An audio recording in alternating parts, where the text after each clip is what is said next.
नमस्कार, मैं हूं विशाल सिंह और आप जुड़ चुके हैं द न्यूज़ नाउ के साथ।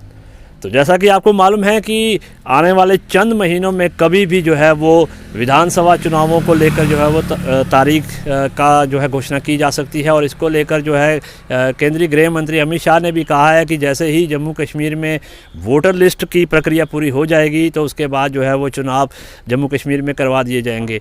तो इसी सब पर हम बात करेंगे कि चुनाव जो विधानसभा चुनाव अगर होंगे तो इसको लेकर विभिन्न जो राजनीतिक पार्टियों के प्रतिनिधि हैं इसको कैसे देखते हैं, इस पर हम बात करेंगे। आज हमारे साथ सांबा में मौजूद है पीडीपी के वाइस प्रेसिडेंट महेश्वर आजी। हम उनसे जानते हैं कि अगर जम्मू कश्मीर में विधानसभा चुनाव होते हैं तो आप इसको कैसे देखते हैं। देखिए विशाल जी, बहुत पहले तो आपका बहुत बहुत शुक्रिया कि आपने मुझे यहाँ पे बुलाया और इस मुद्दे पे आपने मेरे से चर्चा करने जो है वो ज़रूरी समझी। तो मैं आपको पीडीपी की तरफ से ये कहना चाहूँगा कि हमारा तो यही मानना है पीडीपी का कि पीडीपी तो हमेशा इलेक्शन के लिए तैयार खड़ी है, वो हमेशा इलेक्शन प्रोसेस में ही रहती है, क्योंकि ये लोगों के मुद्दे इस समय जो हैं अगर पॉपुलर गवर्नमेंट ना हो उसकी वजह से लोग जो हैं वो बड़े परेशान हैं। हम चाहते हैं कि पॉपुलर गवर्नमेंट जो है वो इलेक्टेड गवर्नमेंट यहाँ पे आए, फ्री एंड फेयर इलेक्शन जो है वो हो, जिसकी उम्मीद नहीं है कि बीजेपी के गवर्नर रूल में जो फ्री एंड फेयर इलेक्शन जो है वो होगी, लेकिन फिर भी हम तैयार हैं। हम चाहते हैं कि जल्दी से जल्दी जो है ये इलेक्शन अनाउंस हो और पॉपुलर गवर्नमेंट जो है वो बने और लोगों के जो मसले मसाइल्स हैं उनका जो है वो निपटारा हो जाए।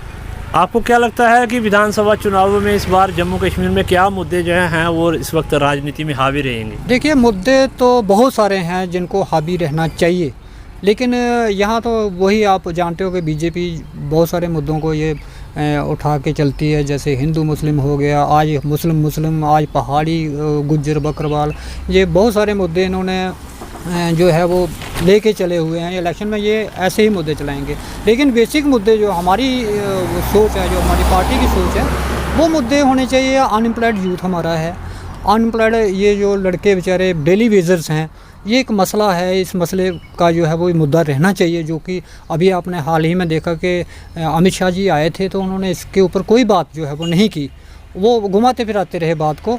जो असली मुद्दे हैं, ये पीस टॉक हो गया हमारा। कश्मीर में जो ये शांति की बात करते हैं, शांति तो है नहीं, क्योंकि आपने हाल ही में 2-3 दिनों में देख लिया कि जहाँ एक वो डीजी साहब थे उनके ऊपर भी हमला हुआ, वो उनको मार दिया गया। और वहाँ भी एक बेचारा लड़का था जिसको गोली लगी, पुलिस की लगी या किसकी लगी कोई पता नहीं, लेकिन ये है जो शांति तो है नहीं कश्मीर में।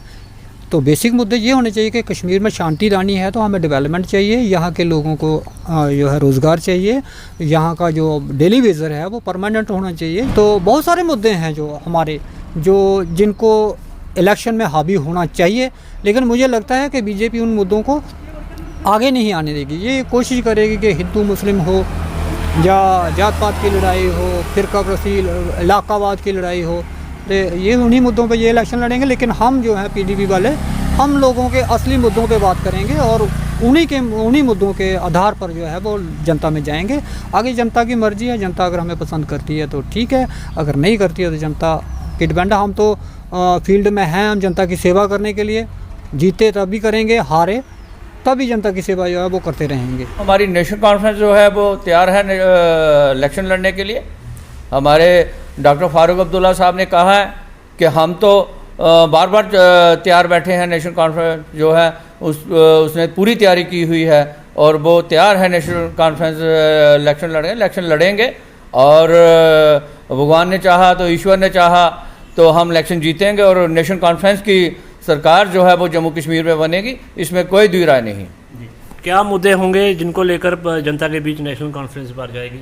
अरे मुद्दे इतने हैं जनाब के, बहुत सारे मुद्दे हैं, क्योंकि इससे पहली सरकार जो है, जो बीजेपी सरकार है, उन्होंने तो लोगों के साथ खाली झूठ बोला है, जुमलाबाजों की सरकार है। आज बेरोजगारी की देखिए, डेली वेजेस देखिए, डेली वेजेस बेचारे तड़फ रहे हैं, मर रहे हैं, बुरे हाल हो रहे हैं, उनके बच्चे तक मर रहे हैं, भूखे मर रहे हैं वो लोग, और इनको वो दिखते नहीं हैं। बाकी पढ़े लिखे जो नौजवान हैं आप उनको देख लीजिए, MA BA बड़े बड़े डिप्लोमे लेके बच्चे घूम रहे हैं, कोई नौकरी नहीं है।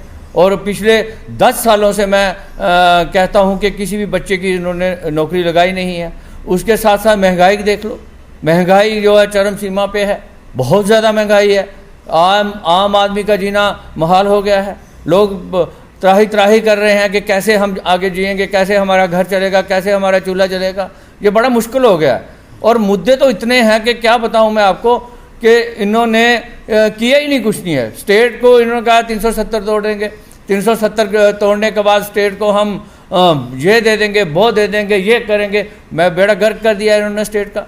370 भी तोड़ ली और दिया भी कुछ नहीं, और लोगों का हुआ भी कुछ नहीं। आपके सामने है सारा। कोई ये कहते हैं कि बड़े बड़े प्रोजेक्ट देंगे, प्रोजेक्ट कोई नया दिया नहीं।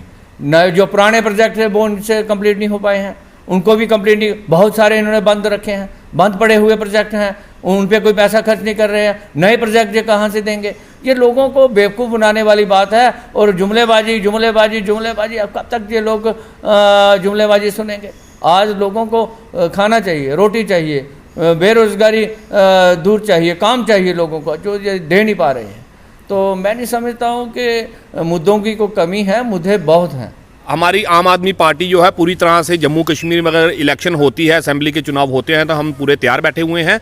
वैसे भी बीजेपी पार्टी जो है, मुझे नहीं लगता कि वो यहाँ पे इलेक्शन करवा पाएगी, क्योंकि उनकी जो ज़मीनी सतह है वो हिल चुकी है। जो 25 हमारे एमएलए हमने चुन के यहाँ पे बनाए थे, आज उनकी वजह से यहाँ पे कोई भी आदमी जो है वो बीजेपी को वोट देकर राजी नहीं है। इसलिए बीजेपी के लिए एक बहुत बड़ी चुनौती बनी हुई है, जिसको देखते हुए पहले हमारे प्रधानमंत्री जी, उनकी तरफ से एक दौरा किया गया। जब लोग नहीं आए तो वहाँ पे मुलाजिमों को बुलाया गया। उसके बाद आज गृह मंत्री जी के द्वारा ये जो दौरा किया गया है, उसमें भी कोई पुष्टि ठीक तरीके से अगर देखी जाए तो नहीं हो पाई है। सिर्फ दौरे पे दौरे किए जा रहे हैं। इलेक्शन की प्रतिक्रिया जो है, जो चल रही है, उसकी तरफ कोई ध्यान नहीं दिया जा रहा।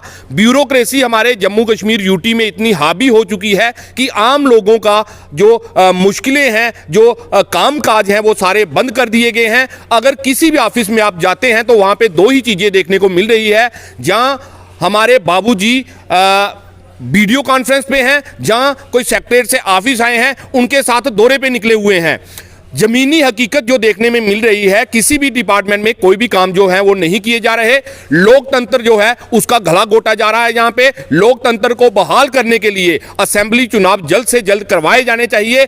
आने वाले दिनों में आप देखने को आपको मिलेगा कि ये जो हमारी भारतीय जनता पार्टी है, इसको यहाँ पे अगर अपनी स्टैंड जो है वो क्लियर नहीं कर पाती है, नहीं हो पाता है, तो मुझे नहीं लगता ये इलेक्शन करवाएंगे। आम आदमी पार्टी आज पूरे देश भर में एक ऑप्शन, जो कई बार हमारे इनके एमएलए तक बोल चुके हैं कि लोगों के पास ऑप्शन क्या है, आज लोग आम आदमी पार्टी को पसंद कर रहे हैं। उसके द्वारा दिल्ली और पंजाब में जो कार्य किए गए हैं उनकी सराहना की जा रही है। चाहे वो शिक्षा को लेकर बोलिए, चाहे वो स्वास्थ्य को लेकर बोलिए, बिजली पानी की समस्याओं को लेकर बोलिए, और सबसे बड़ी बात, भ्रष्टाचार के खिलाफ जो एक मुहिम आम आदमी पार्टी की तरफ से चलाई गई है, उसको जम्मू कश्मीर में अभी हमारे यहाँ पे बहुत जरूरत है। उसके लिए चाहे आप माइनिंग का मसला ले लीजिए, इसके अलावा जो भ्रष्टाचार हमारे युवाओं के साथ, उनकी रिक्रूटमेंट की पॉलिसी जो कैंसिल करके किए जा रही हैं, उनको यहां पे रोजगार नहीं मिल पा रहे हैं। इसके अलावा डिपार्टमेंट ने लूट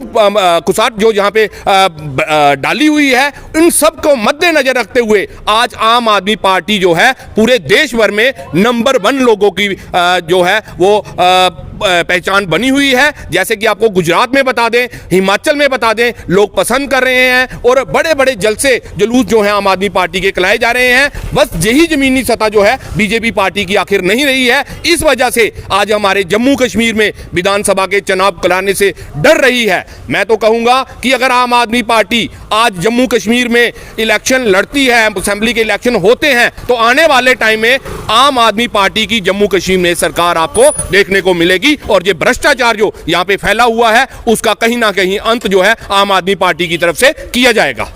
देखिए विशाल जी के हालात अब धीरे धीरे चुनावों के लिए तैयार हो रहे हैं। और देखिए, आपके पहले जिस किस्म से आतंकवाद था, हर तरफ आतंक ही आतंक था, और इस पर भाजपा ने आके काफ़ी इस पर काम किया और काफ़ी इसको कंट्रोल में किया हुआ है। इस वक्त आतंकवाद को लगभग पूरा समाप्ति की ओर जा रहा है। और एक दो प्रतिक्रिया थी, जैसे डीलिमिटेशन, वो भी डीलिमिटेशन भी हो चुकी है। उसके बाद आप वोटर लिस्ट की दोबारा नई वोटर लिस्टें बन रही हैं और जैसे ही ये प्रक्रिया पूरी होती है वोटर लिस्ट बनने की, मुझे लग रहा है जैसे अमित शाह जी ने, हमारे नेता गृह मंत्री अमित शाह जी, उन्होंने कहा है अपने इस दौरे में कि जल्द ही जम्मू कश्मीर में चुनाव करवाए जा सकते हैं। तो ऐसे हालात बन रहे हैं, हमें लगता है कि चुनाव जो हैं जल्दी से जल्दी होंगे। जैसे ये वोटर लिस्ट की प्रक्रिया पूरी होगी तो ये चुनाव होना तय है और भारतीय जनता पार्टी इसके लिए बिल्कुल तैयार है। हर तरह से भारतीय जनता पार्टी हर वक्त तैयार है। जब भी ये चुनावों की घोषणा होती है तो भारतीय जनता पार्टी उसमें भाग लेने के लिए बिल्कुल तैयार है।